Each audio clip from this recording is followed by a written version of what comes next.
дәл қазір қиналып жүрсең, білмеймін, ұрысып жүрсең, бір конфликттар болса сенде, айналаңмен конфликт, үйде бір адамдар сені раздражать ететін болса, жолдасың, енең или басқа адам, жұмысындағы коллегаң, неважно кім саған сондай бір конфликт болатын болса ол адаммен, немесе басқа да қиындықтар болуы мүмкін, қарыз болуы мүмкін, ақшадан қиналуы мүмкін да.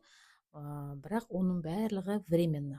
Не үшін оның бәрі болып жатыр? Ол тек қана сені өсіру үшін. Жалпы бізге сен мысалға біреумен конфликт болған кезде сен ашуланасың, гнев болады сенде.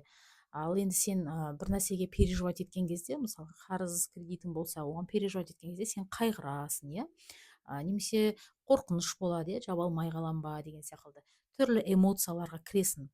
Жалпы осы эмоциялар бізге не үшін берілген? Эмоция бізге сынақ үшін берілген. Эмоция для нашего испытания.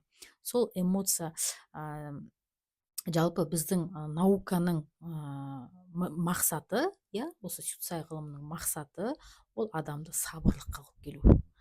Барлық осы эмоцияларды басқара алу, осы эмоциялардан шығудың жолын үйрететін ғылым ғой бұл негізінде. Көп адам ойлайды бұл нумерология деп шатастырады. На самом деле это не нумерология, бұл тек қана описание емес, бұл жерде путь к даналыққа, путь к Богу, путь к духовности, вот сол нәрсені, путь к счастью, осының барлығын сюцай наукасы арқылы білуге болады негізінде.